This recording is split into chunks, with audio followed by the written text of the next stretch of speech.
नाज़रीन आदाब, मैं सैयद नूरुद्दीन आप तमाम का ESBN न्यूज़ में इस्तकबाल करता हूँ। तो इधर उधर की बात न कर, मुझे ये बता के काफ़िला लुटा क्यों। तो इधर उधर की बात न कर, मुझे ये बता के काफ़िला लुटा क्यों। मुझे रहजनों से गिला नहीं, तेरी रहबरी का सवाल है। अस्सलाम वालेकुम रहमतुल्लाहि व बरकातहू। नाज़रीन, मैं खलीलुद्दीन अहमद ESBN न्यूज़ में आपका इस्तकबाल करता हूँ। नाज़रीन, हमें आज़ादी तो 15 अगस्त 1947 को मिली। जब आज़ादी मिली हमें, तो उसके बाद आज़ादी से पहले जो हमारे मुल्क में छोटी छोटी रियासतें हुआ करती थी, उन तमाम को रियासतों को जम कर एक मुल्क बनाया गया। उसके बाद 1949 में हमारा एक दस्तूर लिखा गया, और इस दस्तूर को लिखने में 2 साल का अरसा लगा नाज़रीन। और इस दस्तूर को लिखने के लिए एक कमेटी बनाई गई थी। जब दस्तूर, हमारा मुल्क का दस्तूर लिखा गया, तो उस दस्तूर में हर बात का ख़ास लिहाज रखा गया, क्योंकि इस मुल्क में जो है ना तमाम मज़ाहब के लोग मिलजुल के रहते थे, हिंदू, मुस्लिम, सिख, ईसाई। और उसमें तमाम शहरियों को उनके अपने मज़हब पे रहते हुए, उनके अपने मज़हब के अक़ायद पे अमल करते हुए और जो है तो उनको अपने मज़हब में कि अपनी एक शिनाख्त को बनाते हुए रहने की इजाज़त दी गई। ये एक हमारा बहुत बड़ा जो है ना एक मुल्क जो है, एक बहुत बड़ा गुलदस्ता है जहाँ पे तमाम मज़ाहब के लोग रहते हैं। तो एक ऐसा दस्तूर बनाया गया जिसमें हर मज़हब के लोगों को आज़ादी दी गई कि वो अपने मज़हब को इख्तियार करते हुए जो है ना तर्ज ज़िंदगी गुजार सके। मगर यही दस्तूर की आज धज्जियाँ जो उड़ाई जा रही हैं, मैं आपसे उस बारे में भी थोड़ी बात करूँगा। और जो है से आज हिंदुस्तान की एक बहुत बड़ी, सबसे बड़ी अक़लियतों को निशाना बनाया जा रहा है, चाहे वो बीफ के नाम पे हो, चाहे वो गौ रक्षा के नाम पे हो, चाहे वो CA NRC के प्रोटेस्ट के नाम पे हो, चाहे मुसलमानों के लिबास के नाम पे हो। नाज़रीन, यही दस्तूर हमें इजाज़त देता है कि हम जो चाहे खा सकते हैं, हम जो चाहे पहन सकते हैं, हम अपनी इबादत कर सकते हैं। हर चीज़ एक दस्तूर में हमारे लिखी गई है। तो इसी दस्तूर की धज्जियाँ उड़ाते हुए कभी बीफ के नाम पे अखलाक का क़त्ल किया जाता है, कभी इसी दस्तूर की धज्जियाँ उड़ाते हुए एक 70 साला बुज़ुर्ग की दाढ़ी को पकड़कर उनको एक मखसूस मज़हब का नारा लगाने पर मजबूर किया जाता है। तो कहीं हरियाणा के गुरुग्राम में जैसा आपने देखा होगा कि जब मुसलमान एक जुमे की नमाज़ अदा करने के लिए एक मैदान में जमा होते हैं, तो किस तरह फ़िरक़ा परस्त ताकतें उस इमाम के सामने ठहर के जो है ना एक अपना मजहबी नारा लगाती हैं। तो वहाँ पे मुसलमानों को नमाज़ पढ़ने से रोका जाता है, तरह तरह की तकलीफ़ें दी जाती हैं। तो क्या यही जो हमारी जमहूरियत है कि हमारे आबा व अजदाद ने इसीलिए इतनी बड़ी बड़ी क़ुरबानियाँ दी थी? जलियांवाला बाग में हमारे आबा व अजदाद ने अपने सीनों पे गोलियां खाई थी। क्या इसी तरह के हिंदुस्तान के लिए कि हमारे देवबंद के उलमाओं ने अपना खुशी खुशी अपना सर फांसी के फंदे पे चढ़ा दिया था? क्या यही जमहूरियत के लिए उन्होंने ये किया था? शायद मैं समझता हूँ आज ये सोच कर, आज ये देख कर उनकी रूहें भी कांपती होंगी। नाज़रीन, जैसा कि आपको मालूम है, पिछले चंद साल से हिंदुस्तान में किस तरह की एक जुनूनी कैफियत पैदा कर दी गई है कि एक ख़ास तबके को ऐसा निशाना बनाया जा रहा है, उनको दूसरे दर्जे का शहरी बनाने की कोशिश की जा रही है, और तमाम उनके ऊपर एक ऐसा चील की तरह टूट पड़ने का जो सिलसिला चल पड़ा है। अब वो भी आप लोगों ने देखा होगा किस तरह एक क्रिश्चियंस को एक टारगेट किया जा रहा है, किस तरह दलितों को टारगेट किया जा रहा है, किस तरह जो है ना एक फ़िरक़ा परस्ती का मुज़ाहरा किया जा रहा है। और आज एक जो बात अहम जो चल रही है पिछले 20-25 दिन से, मैं आपकी तवज्जो उस तरफ ले जाना चाहता हूँ। कर्नाटक का एक गांव है उडुपी।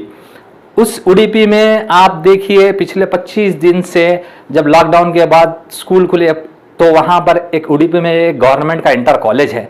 वहाँ पे जो तालिबात, मुस्लिम तालिबात पढ़ती हैं, जब वो वहाँ पे अपना कॉलेज अटेंड करने के लिए गई, तो वहाँ पे उनको कॉलेज की गेट के बाहर रोक दिया गया, और ये कहा जाने लगा कि आप हिजाब के साथ अंदर दाखिल नहीं हो सकती। हालांकि इससे पहले भी वो तालिबात जो है ना कॉलेज में जाती थी, अपना हिजाब पहनकर जाती थी, तब उन्हें कोई नहीं रोका। तो फिर अब क्या वजह है जो आज जो है ना वो स्कूल का प्रिंसिपल उनको वहाँ पे कॉलेज की गेट पे रोक देता है और कहता है कि आप जो है सो हिजाब के साथ कॉलेज में दाखिल नहीं हो सकती। जब उन बच्चियों ने रो रो कर उससे फरियाद की कि हमारा ये जमहूरी हक है, हम अपने हक को, जमहूरी हक को इस्तेमाल कर रहे हैं, तो उस जो कॉलेज का जो प्रिंसिपल है उसके कान पे एक भी जूं रेंगती हुई नज़र नहीं आई। वो अपनी बात पे अटल रहा कि आप लोग कॉलेज में बगैर हिजाब के बगैर अंदर दाखिल नहीं हो सकते। देखिए ये वीडियो देखिए नाजरीन, जिसमें लड़कियां रो रो से उससे गुजारिश कर रही हैं कि एग्ज़ाम्स आने वाले हैं, हमें अपना साल बर्बाद करने मत दीजिए, हमें कॉलेज में दाखिले की इजाज़त दीजिए। तब भी उस जो है संगी दिमाग का जो प्रिंसिपल है उनकी एक बात नहीं सुनता। पहले ये वीडियो देखते हैं, फिर आपसे आगे बात करते हैं।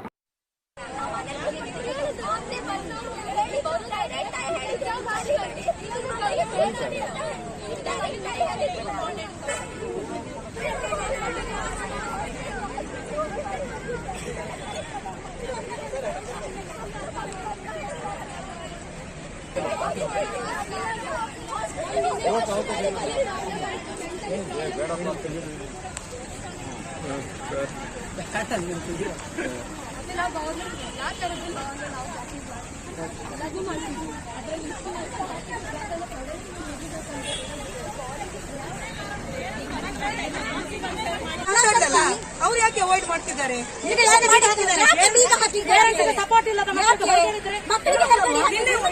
ಅಂಡರ್ 18 ಏಜ್ ಸ್ಟೂಡೆಂಟ್ ಇದು ಇಷ್ಟು ಜಸ್ಟಿಸ್ ಎಲ್ಲರಿಗೂ ಸೇಮ್ ಅಲ್ಲ, ಹೌದಲ್ವಾ? ನಾವೀಗ ಎಂತ ಕೇಳುದು? ನಮ್ಮ ರೈಟ್ಸ್, ನಮ್ಮ ಹಕ್ಕು, ಹೌದಲ್ಲ? ಅವ್ರು ಬಂದು ಮಾತಾಡ್ಲಿ, ಮತ್ತೆ ನೀವು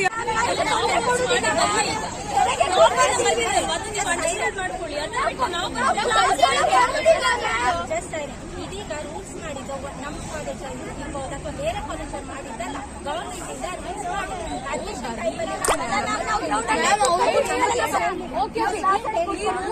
ಬರುದಾದ್ರೆ ನಿಮ್ಗೆ ಅವ್ರು ಹೇಗೆ ತಿಳಿಸಿದ್ರೆ ಈಗ ನಮ್ಮ ಮೊದಲೇ ಗೊತ್ತಿತ್ತು ನೆಕ್ಸ್ಟ್ ಲಾಕ್ಡೌನ್ ಆಗುತ್ತೆ ಬೇರೆ ವಿಷಯ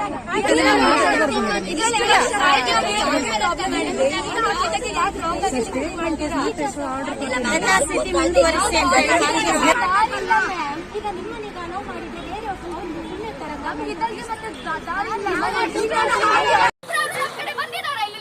This college is working for us, is working for our students, and they're including our parents. Who are they? ನೋಡ್ತಿದ್ದಾರೆ ಅವರು, ಒಬ್ಬರು ಸಪೋರ್ಟ್ ಮಾಡ್ಲಿಕ್ಕೆ ಈಚೆ ಸೈಡ್ ಬರ್ತಾ ಇಲ್ಲ, ಸುಮ್ಮನೆ ಸೋಕಳ್ಳಿಂದ ಹೇಳ್ತಿದ್ದಾರೆ ನಾವು ಸಪೋರ್ಟ್ ಮಾಡ್ತೀವಿ ಅಂತ. ಎಲ್ಲ ಉಂಟು ನಿಮ್ support?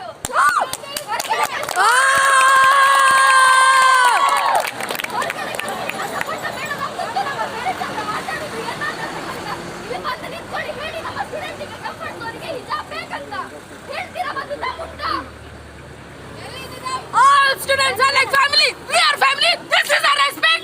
Don't you remember what he said in the first day of college? Principal ನಮಗೆ ಮಾರ್ಕ್ಸ್ ಕಳಿಸ್ತಾರೆ, ಗಾರ್ಡಿಯನ್ಸ್ ಬಂದು 1 hour ವೇಟ್ ಮಾಡ್ತಿದ್ದಾರೆ, ಅದು ಅವರಿಗೆ ಇಲ್ವಾ? ಓಕೆ ಸರಿ ಅಲ್ಲಿ ಟ್ಯಾಕ್ಸ್ ಡೌನ್ ಆಯ್ತು. ಕರೆಂಟ್